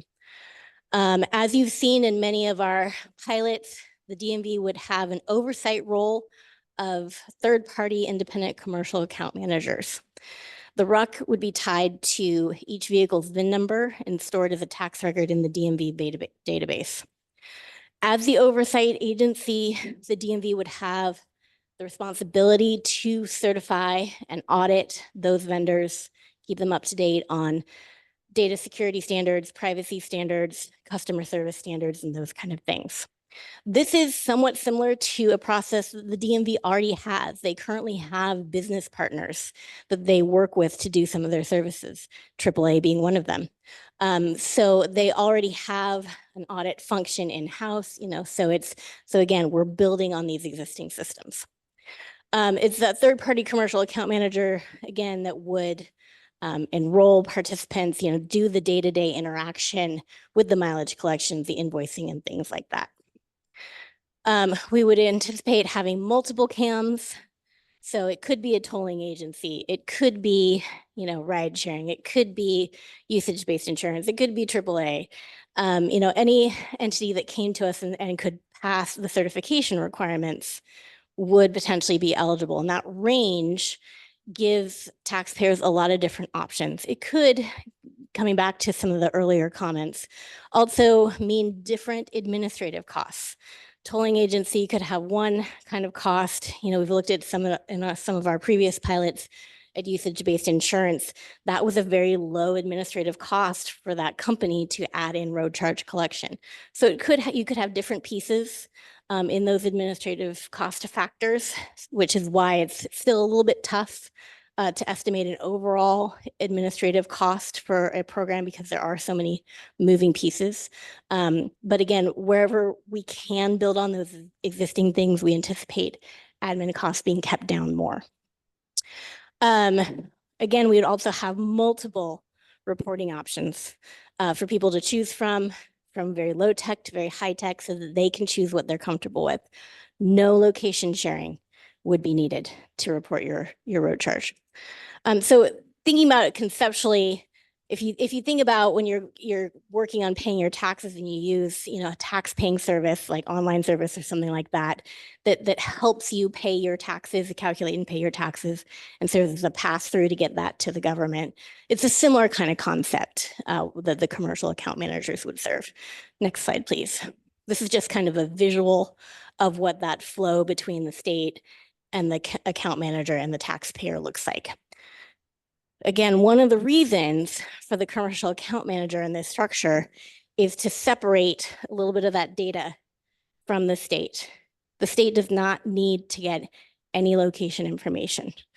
It needs to get, some of the registration information, the VIN number, your address that the DMV is already possessing for registration purposes, the number of miles, and, the tax paid. Next slide, please. The enforcement process for this system would be building off an existing system, which some of you may have experienced as you're interacting with a toll agency.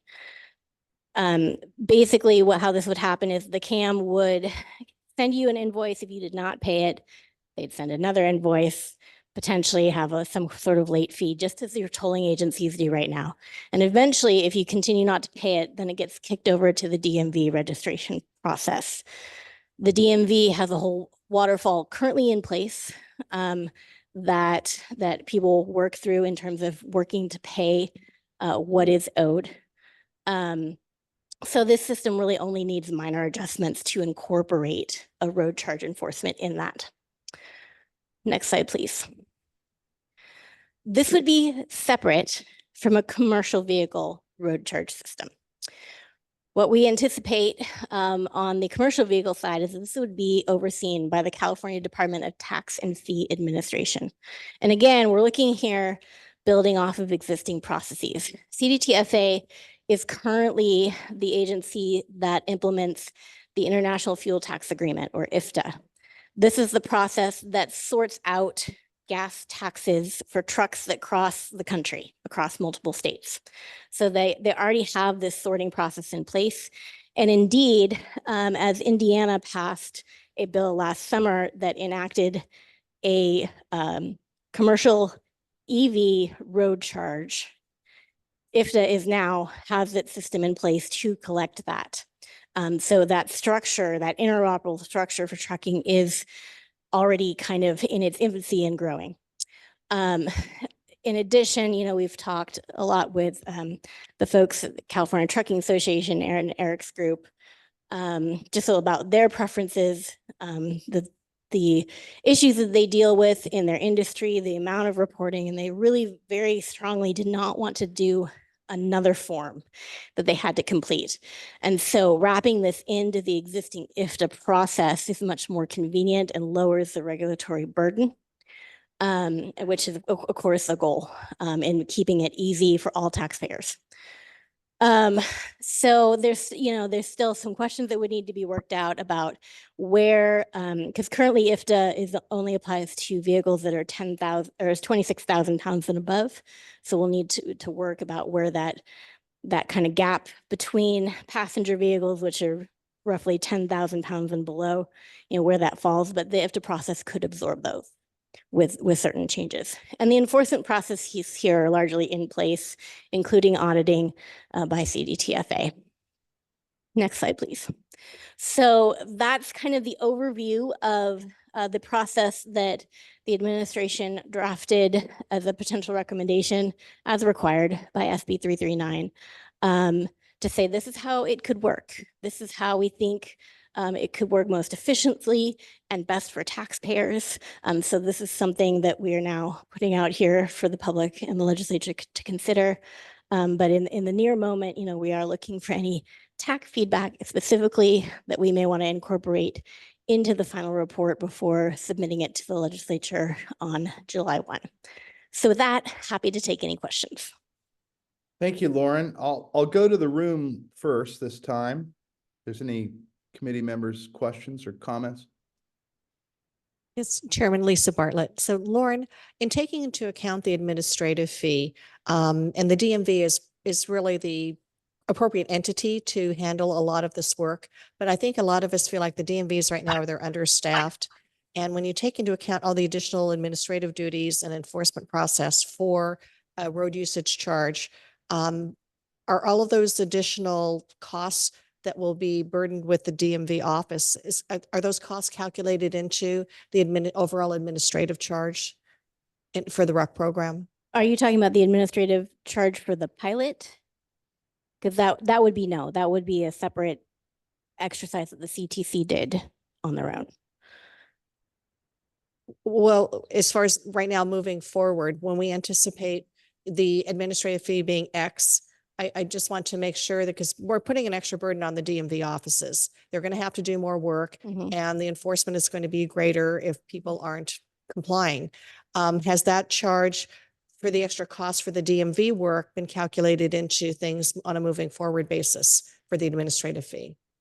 So you're right in noting that there would be additional staff costs. We don't have a number for that at this time, partially because there are still enough questions out there on where the legislature might want to land on certain policy elements that would affect that.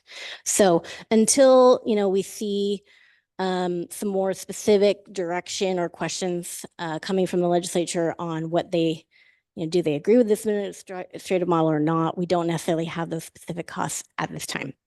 Okay, just something to take into account because this is an extra burden on them. They may come back and say, okay, to implement what we need to for road usage charge, we need to add additional 4,000 employees statewide and we need more equipment, et cetera. So everything's got to be kind of all inclusive relative to moving forward with the admin fee. So we don't leave anything out and there aren't any surprises because the state right now has a $68 billion deficit. And, from a budget perspective, and then the operating deficit is about 30 billion a year. So we need to look at all the numbers carefully so we don't leave anything out and end up in a greater, deficit position for the state. Thank you. Right. And certainly any bill that's introduced in the legislature, the administration always works with the legislature to identify the fiscal impact so that the legislature knows what the potential cost is going to be. But that's really based on the specifics of the legislation. And I do know, it could also vary based on whether you're talking all vehicles versus something like EV only. For example, on the commercial vehicle side, we have about 2.5 million commercial vehicles right now. Not all of them are currently enrolled in IFTA. It's rolling them in, that would take a different staffing level from, say, if you were rolling in only the EV commercial vehicles, which last time I checked was 612. So you can see that there are those factors as well. A quick question, Lauren. I know this was the timeline for this report was dictated by the legislation, but what is the expectation for what the legislature will do with this? I mean, is this just information that's going to stack in with future information that will come? Or is there any other expectation? I never set out expectations for the legislature. They take, I gladly provide information and they do with it as they see fit. So if you are really curious as to that question, I would engage with some of your members. Great. May I just say, great. That was a great answer, Lauren. Sorry. Hi, this is Terry Benzel. I really appreciated this, not from what the legislation will do or from what the cost might be, but just, after years of talking about this is a very nice sort of logistical, how it could work scenario. And it really helped me ground it in what it could be. I continue to have some distrust of commercial providers. But as you say, and I understand the state of California does have its security and privacy bars that everybody who's a vendor must pass. And we'll keep seeing those increased over the years at a state and federal level. So very nice presentation. Thank you. Good. I'm glad it was helpful. And I think the privacy conversation will need to continue happening. As you know, the California Consumer Privacy Act doesn't specifically necessarily apply to government per se. So, you know, it's something to think about how elements of that could potentially be pulled into the consideration of RUC, both guiding DMV in the how data is handled and the commercial account managers. Great. Thank you, Lauren. I see we've had Rob's had his hand up for a while now. Go ahead, Rob. Very good. Thank you, Mr. Chairman. Yes, I'd like to just also thank Lauren for your presentation, and I thought it was a great report. And I'm not going to get into the weeds. I just want to just make a higher level comment.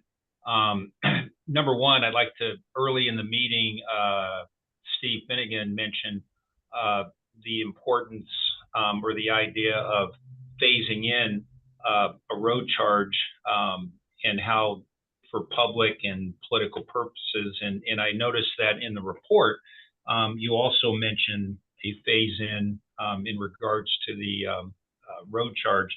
And I think that that's really important. I really support that idea. I think that, you know, I'm out and, you know, facing the public all the time. And I've been in a number of meetings with RCRC and other groups that, you know, we're talking about this now. And there's, and these are elected officials, county supervisors, and they're like, what's going on here, and this and that. And so it's going to be kind of a heavy lift, and I on a number of levels. And I think that, again, I think a phase in is an absolute must, and it's something that that we really need to consider and look at to make this successful. But again, thank you very much. Great report, and we'll keep pushing forward. Thank you, Rob. Asha? Yes, like others, thank you, Lauren, for really clear and useful oversight of what sounds like a very logical process.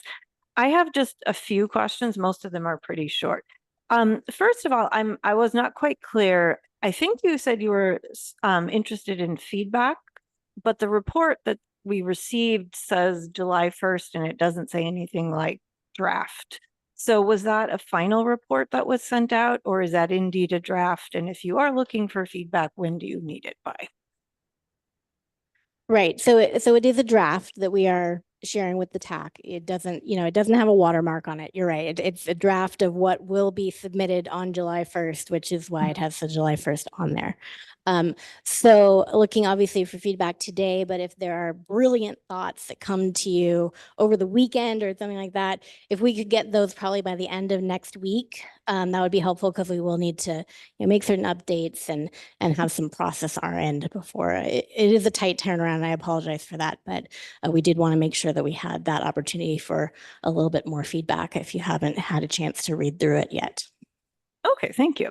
And then my next question, and I haven't read it in detail, so maybe this was in the report, just not in the presentation, but you had emphasized that location information is not required, and that was the word required, but you had also said there were numerous options for how people report their information. So I was curious, is there an option if I, for example, drive a lot out of state, where I could report my location so that I don't get billed for my out-of-state miles? Or no, for everybody, we will not collect any location information? So just a clarifying question there. Right. And of course, everything, the legislature could always have an opinion. But yes, we anticipate a range of options, some very high tech that could share location if you choose. Okay. It'll entirely be up to you, because you're right. Some people love that, you know, seeing every trip they've taken, or they travel out of state a lot and they want to save, or things like that. But some people don't want anything to do with that. And that's all of it is perfectly fine. We want to have a system where individuals can control their own data. Okay, so, and again, there may be reasons this isn't a good idea, but I would say maybe for these high level presentations, consider instead of a slide that says no location data is required, say something more like option, it's optional to provide location data. But again, just an idea. My last question, and I think this is a much messier topic. I don't know that it necessarily is something you can answer here or that has to go into this report. But as you know, I think for a while I've been interested in the idea of, what if we go with the idea of a rate that varies according to characteristics of the vehicle, such as fuel efficiency. And I've been told, I think by you and others, that the DMV in California just does not have accurate data on vehicle type. So we don't actually know what vehicle type is associated with each VIN, which has always seemed to me very surprising, but I've been told it is the case. So is there anything that, first of all, you can correct me or clarify that, but then my question is there anything in your report or otherwise that maybe behind the scenes you and Caltrans are doing to try and figure out if there's a way to move the DMV to a state where they actually know what vehicles people have registered, like what make, model, and year? So first, I don't know that I've ever definitively said the DMV can't do that. So there's a lot of Then I've heard it information. from others.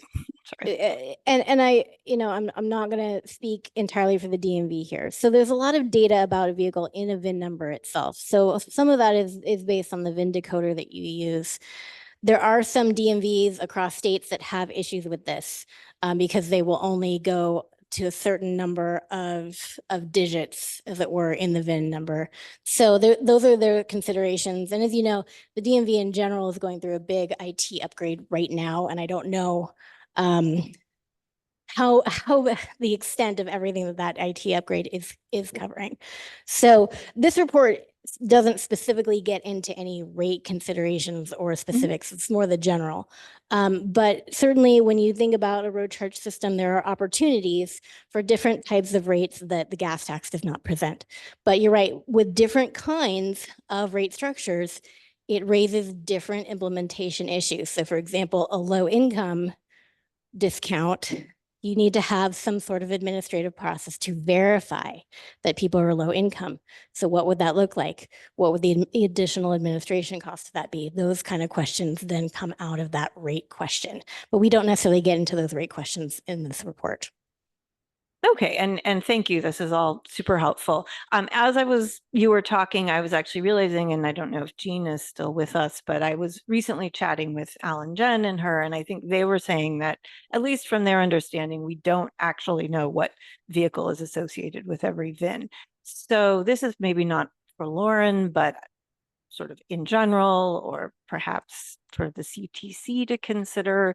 But is there a way for us to find out more about whether the DMV actually knows, like if we wanted to assign a different rate to vehicles, let's just say with different official rated fuel efficiencies, is that possible given the data we already have? And if it's not, how realistic, or what's the time frame for what would be needed for the DMV to revise its processes so that could be done?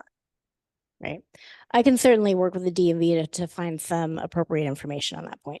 That would be great, just to find out what is currently possible. And that's probably the easier question. I don't know if it's realistic to deal with the second part, like what would be needed to actually get us there if we're not already there. But any thoughts that can be shared on that would be great. Absolutely. Thank you, Asha. Thank you, Lauren. Is there any further comments, questions in the room or online? Any public comments? Senator Newman's staff is here. They'd like to make a quick public comment, Chair. Great. Good morning, TAC members. Brandon Wong here on behalf of Senator Newman, who regrets that he wasn't able to make it today. But as everyone on this TAC knows very well, this issue is near and dear to his heart. And so he remains thankful for all the work of the members and of staff for putting this report together. And we look forward to reviewing it over the coming weeks. Thank you, guys. And if I could just respond, thank you so much for being here, and we appreciate the senator's support as well. Of course. And I forgot to mention, but as the director will know, Senator actually looks forward to being one of the first participants of the coming pilot. And so I look forward to engaging with staff on that moving forward. Awesome. Great. Definitely thank the senator for me as well. Appreciate it.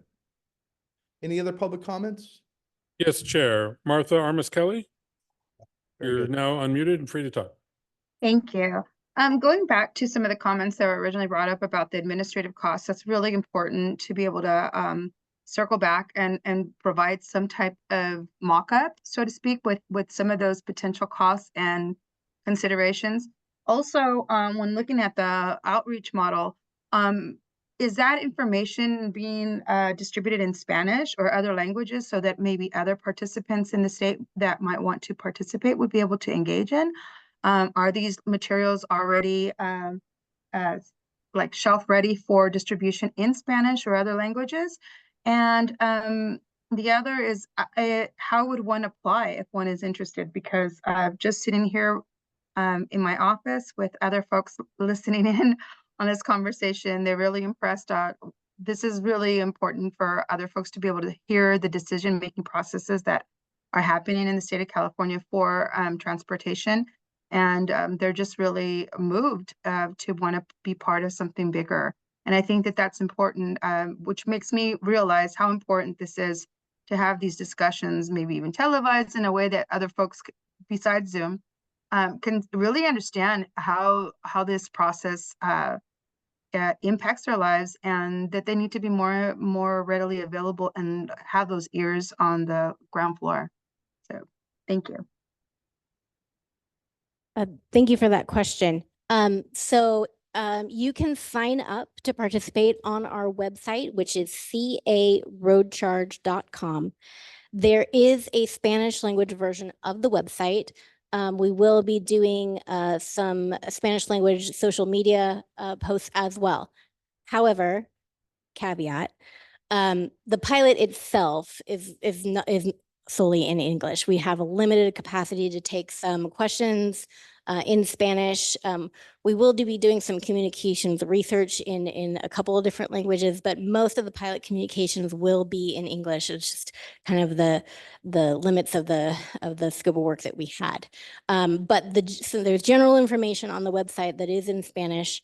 So we try to extend that as much as we can with the resources that we have.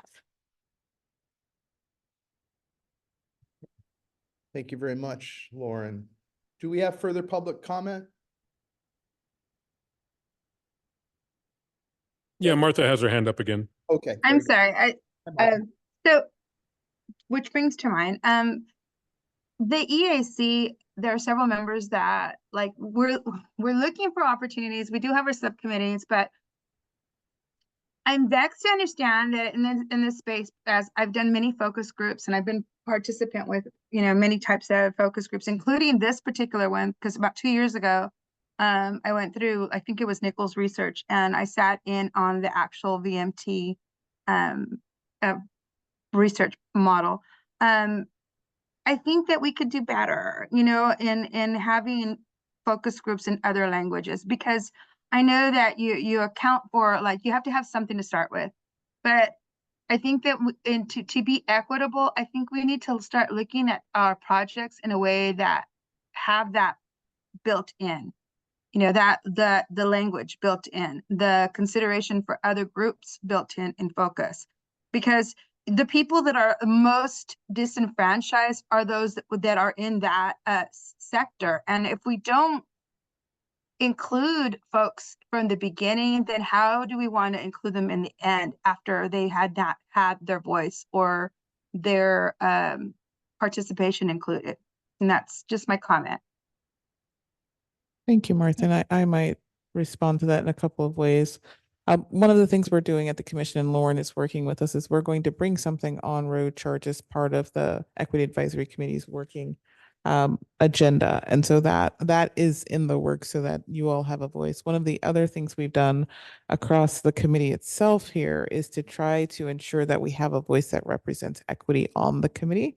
We also have a tribal representative, Misty Karuk, who just joined us today and will be officially participating in her capacity at our next meeting. And so we are conscientiously trying to ensure that the voices that are surrounding us and helping us make decisions are reflective of the state of California in every economic stratosphere, every racial, ethnic, blah, blah, blah, different iteration that we can with the number of members that we have. Thank you, Executive Director Taylor. Thank you, Martha. Other comments from the public or questions? Not seeing any more requests for comment. Thank you, Chair. Thank you, Douglas. See no other hands up online from fellow committee members. That will bring us to agenda item number 9, connection between Senate Bill 1121, State and Local Transportation Needs Assessment and the Road Charge Program. This is an information item. That brings us to Francis D. Sanchez from the CTC. Provide an overview of the state and local transportation needs assessment process. This will highlight declining transportation revenue in California due to increased vehicle fuel efficiency and the transition to zero emission vehicles, and identify potential policy recommendations such as a statewide road charge, which can provide a sustainable and equitable revenue neutral solution to address this challenge. Thank you, Chair Bradshaw. I'm here today to give you an overview on Senate Bill 1121, the State and Local Transportation Needs Assessment. Pursuant to Senate Bill 1121, the Commission, in consultation with the California State Transportation Agency and the California Department of Transportation, must develop a state and local transportation system needs assessment for the California legislature.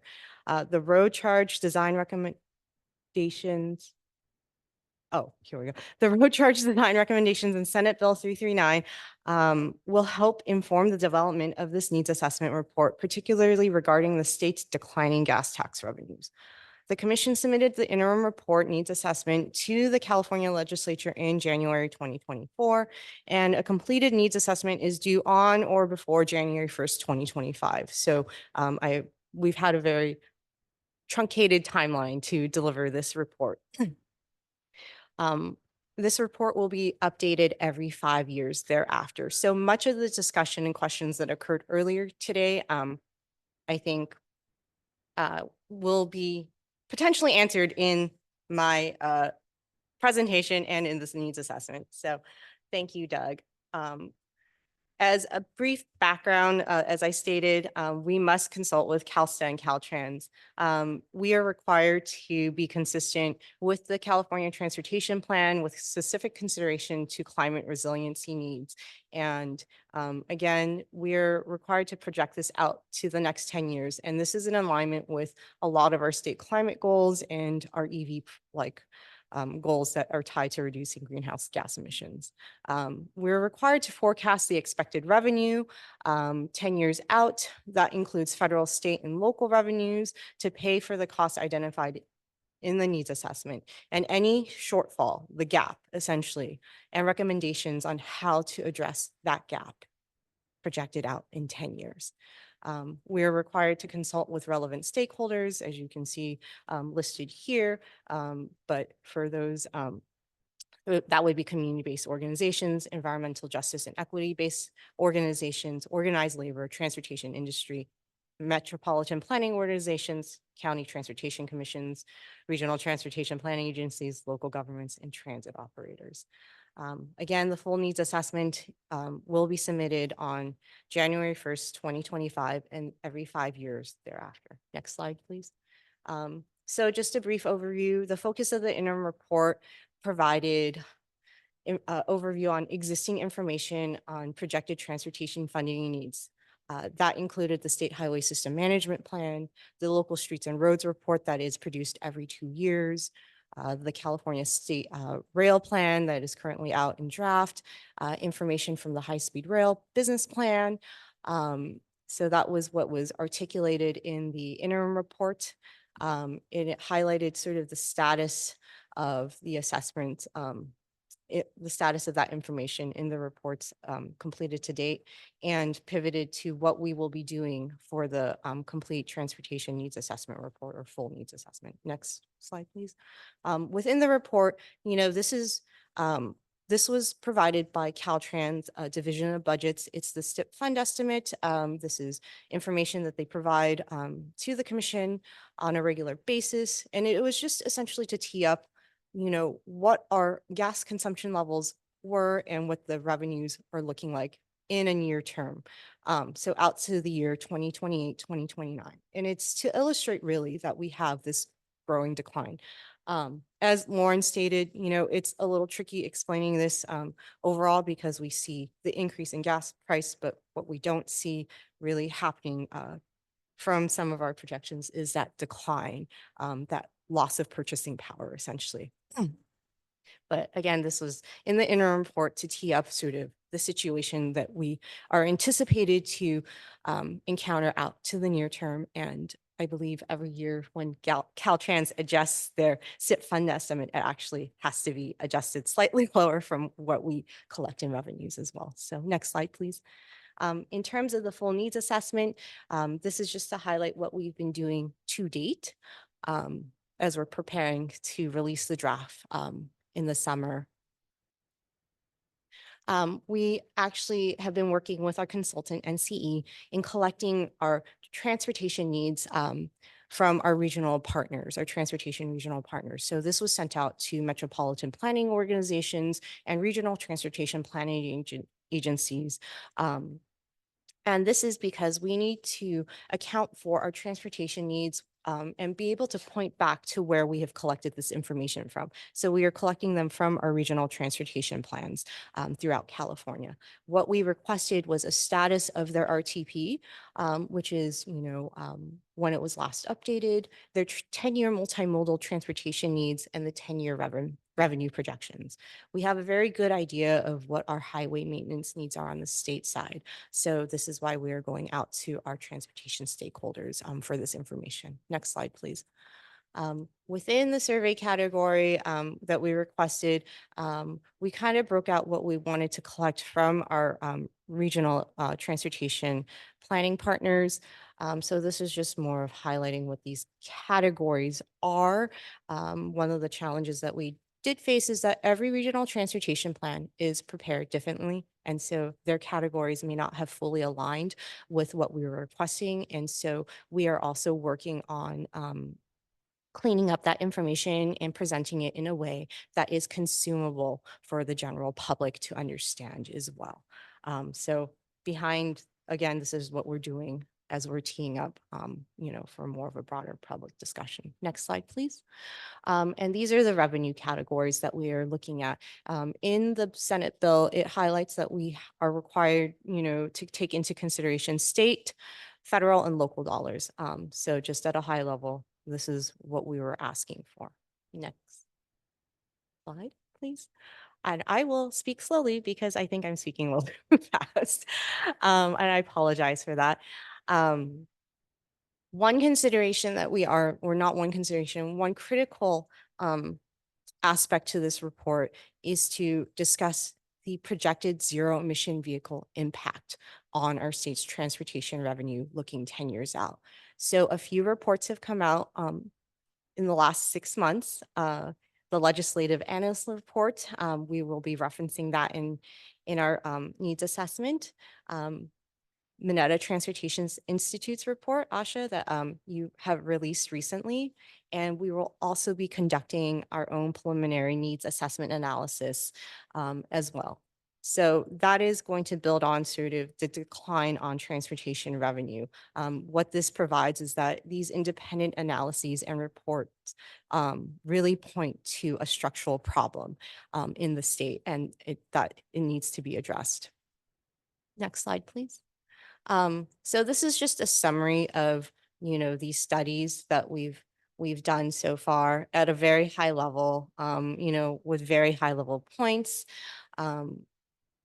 And so just to highlight, LAO is saying that we will have a revenue reduction of 0.44 billion a year.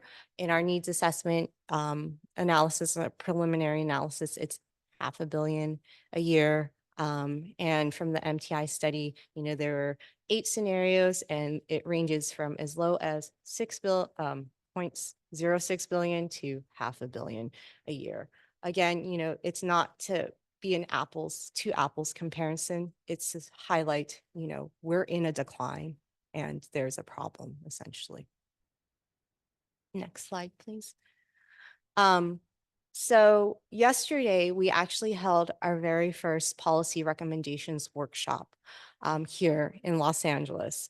And so this was really to start the conversation on what we can consider doing potentially to address the gas tax decline. So much of the conversation that we had earlier today about the consideration of a phased-in approach was one potential scenario to explore.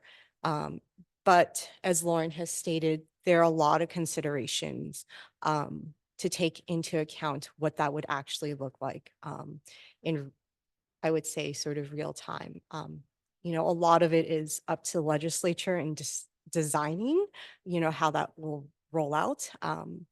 And as she said, what are the trade-offs between, let's say, recommending a fully implemented road charge versus a phased in, how long that would take. These are sorts of the things that we would like to talk about amongst our stakeholders, as we talk through what the possible scenarios and recommendations would be in the actual report.